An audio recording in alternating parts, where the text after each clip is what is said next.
Hola a todos, bienvenidos a nuestra primera clase teórica, en este caso la primera parte de la unidad 1. Como saben, esta materia de psicología, y vamos a ir arrancando, por supuesto, con los aspectos más generales. Bien, en esta unidad 1 vamos a trabajar la definición de psicología, la psicología de las organizaciones, grupos, cuál es su funcionamiento, el conflicto, proceso de interacción y roles, liderazgo, poder, autoridad, la relación y las diferencias entre ellos, y comunicación, cuáles son sus elementos y cuáles son los obstáculos que nos encontramos en la comunicación. En primer lugar, es importante arrancar pensando, o por lo menos teniendo una idea un poco clara de qué es la psicología, para poder sobre todo entender qué hace esta materia en esta carrera. Bien, ¿cuál es la lógica de esta materia dentro de esta carrera? Para empezar, la psicología viene del griego psique, que significa alma, y logos, que significa ciencia, por lo que es definida como la ciencia del alma. Bien, es importante que en primer lugar sepamos que la psicología es un campo muy amplio, muy profundo, y para aquellos que nos gusta, por supuesto, es muy apasionante. Pero es un campo muy amplio porque hay muchas ramas de la psicología que estudian distintas cosas. Entonces, de acuerdo al objetivo de estudio de cada rama de la psicología, también hay una definición distinta de psicología.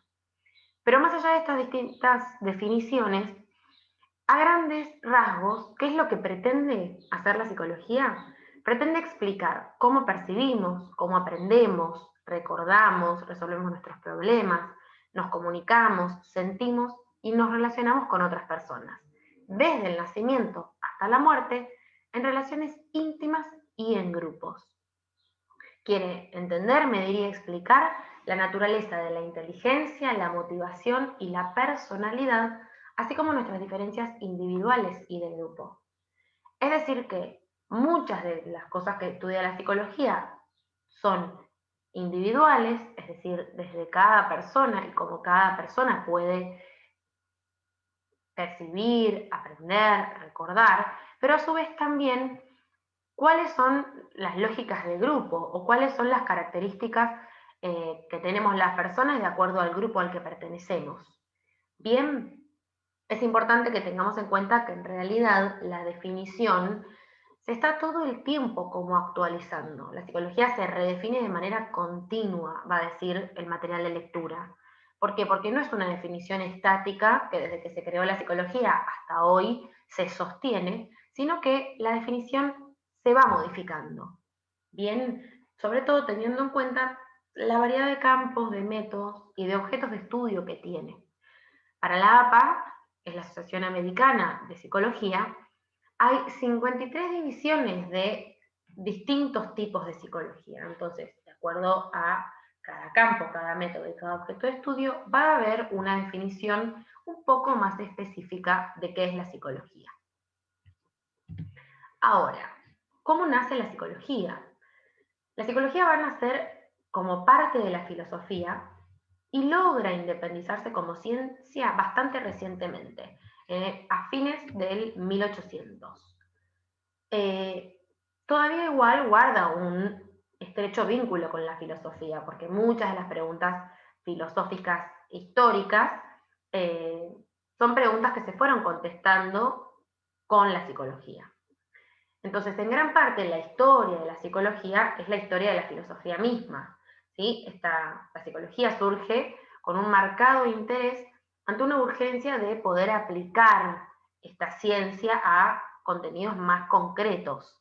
Entonces, dadas las características del desarrollo de la sociedad avanza y necesitaba responder de manera más concreta a algunas preguntas que la filosofía no lograba responder. ¿Cuáles son estos antecedentes filosóficos? Por supuesto, arrancamos con la antigüedad, con Sócrates, con Platón y con Aristóteles, estos grandes filósofos de la historia. Sócrates es el primer filósofo que habla de su método, que es la mayéutica. Esto quiere decir en la interrogación, preguntar al otro con el fin de que éste alcance el conocimiento o la verdad, es decir, llegar a la verdad a partir de la interrogación. Platón distingue materia y espíritu y plantea que en la búsqueda del conocimiento hay dos maneras de acceder, a partir de los sentidos o a partir de la razón. ¿Bien? Y por último, Aristóteles, que su método de conocimiento filosófico es la lógica, es decir, la aplicación de las leyes del pensamiento racional. Entonces, la filosofía ha de consistir en la demostración de sus hipótesis, de sus pruebas. Entonces, la prueba de las afirmaciones es lo que convierte a las afirmaciones en verdad. Si yo una afirmación la puedo comprobar y la puedo probar, entonces significa que esa afirmación es verdadera.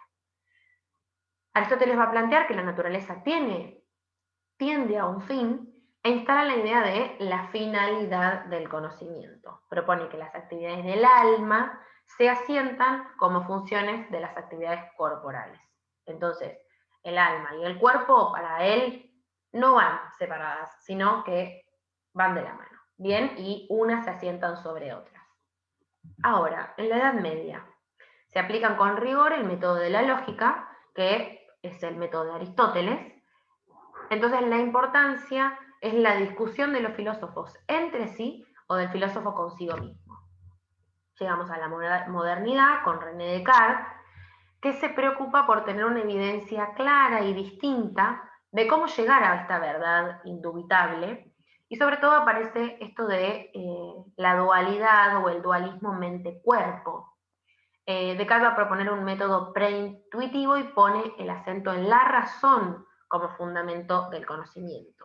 Bien, a través de este método, la duda metódica, es decir, el cuestionamiento, queda planteada una distinción determinante entre cuerpo y alma. Él va a separar las ciencias de la mente de las ciencias del cuerpo. Bien, hablamos del dualismo cartesiano. Para Descartes son dos cosas distintas. Frente a estas tesis, la actividad filosófica se centra en pensar cómo las cosas pueden derivarse del yo, bien, de cada uno de nosotros, de la persona. A este problema se dan dos tipos de soluciones y hablamos de las soluciones psicológicas y las lógico-epistemológicas. Y ahí se empieza a abrir el camino de lo que sería la psicología. Anteriormente definimos a la psicología como una ciencia de la conducta y de acuerdo a los procesos mentales. Bien, la clave en esta definición es la palabra ciencia.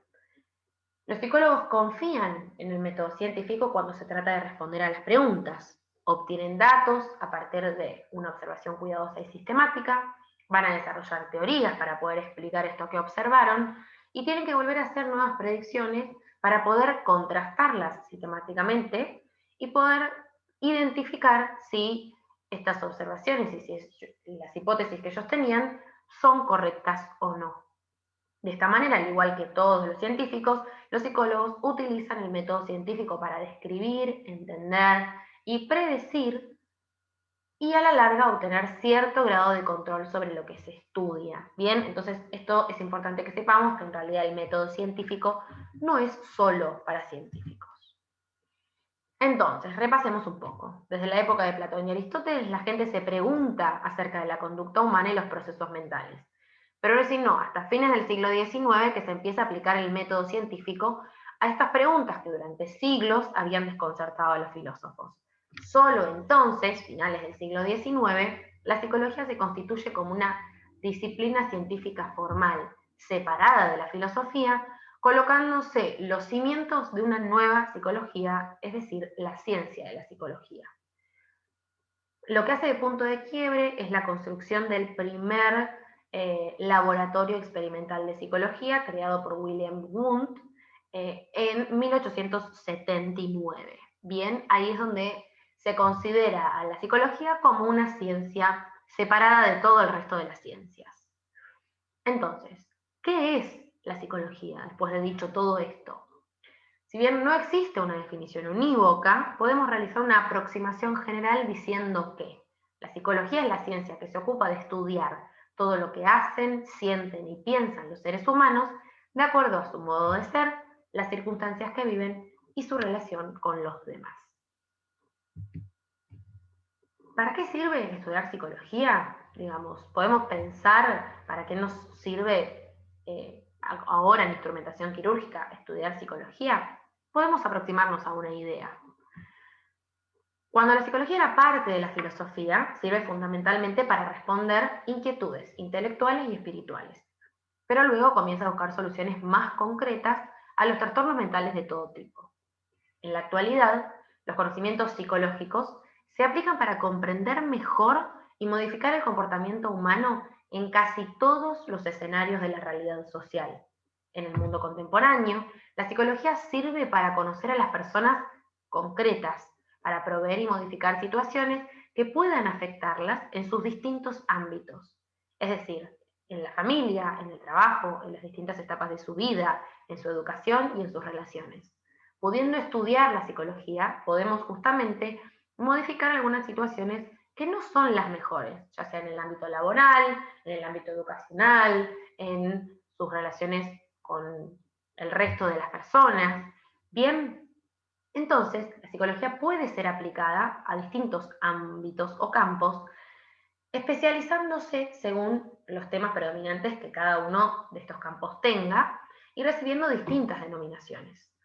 La psicología se ocupa de los comportamientos y sentimientos de las personas, tanto los considerados sanos como enfermos, lo tildado de malo o de bueno. Entonces, no es una ciencia abstracta, sino que debe asociarse no solo con lo que es la patología mental y su aplicación, sino con un campo más amplio. Poder pensar en que la psicología puede ser una herramienta para colaborar a la mejor calidad de vida de las personas e identificar para todos los profesionales de la salud, sobre todo, cómo poder ayudar a que esta persona esté lo mejor posible y ayudar a modificar situaciones que puedan no estar haciéndole del todo bien a, por ejemplo, estos pacientes que llegan. Bien,